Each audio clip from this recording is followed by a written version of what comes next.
What Catapult is all about is building relationships between a big firm, sort of different worlds, the startup world and the established Midwest world. And I think one of the things, the best analogy I think we've come up with is thinking of Catapult as Second City for the most promising companies. The startup companies, from my perspective, are just inherently interesting and exciting because they're at the forefront of discovering new things and pushing the envelope, whether it relates to digital media, software, technology assets.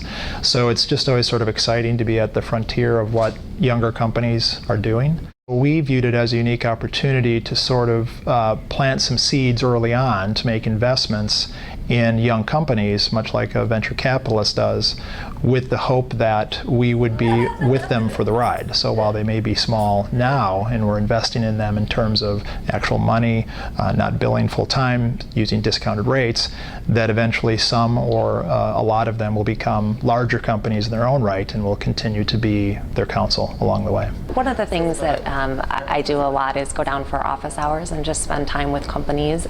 They tend to ask me about founders issues. A lot of companies, I've never really seen any company that hasn't struggled with some kind of founder issue.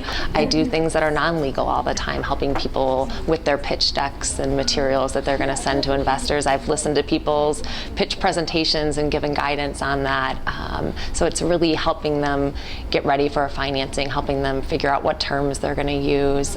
Often startups are woefully unaware of what they need to be doing or what they could be doing to protect their IP, both formally through copyright registration, patents and trademarks, but also making sure that the people that are working for them, employees and consultants, have signed the appropriate agreements, making sure that what the company thinks they own, they in fact own. So we do a lot of work in counseling on stock option plans, equity plans, restricted stock, the capitalization, and then as a related point, financing. So when they're going to raise money from either angel investors or venture capitalists, a lot of work is done, both advising, counseling, and negotiating the terms pursuant to which they'll receive investment money from investors.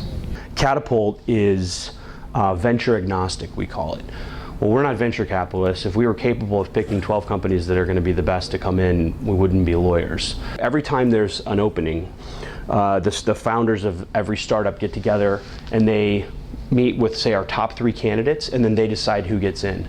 So in a way, it's very hippie-ish, but I also think it's a very important differentiator for how Catapult operates. In Chicago, it's fun because it's just growing, and so it's really kind of watching the birth of what I think could be something as amazing as what it is in the Silicon Valley or Boston or Austin or kind of some of the other hubs of startup communities. 20 years from now, people look back and they say, yeah, I was building a little company at Catapult. And the analogy and the hope and the aspirations that I have, I think many of us at Foley have, for that is, if you almost look at the comedy movies today, how many of those folks 20 years ago were living on burritos in a one-bedroom apartment in Chicago working at Second City. So that's the fabric we're building, and that's the relationships we're trying to build with those people. And it's a lot of fun.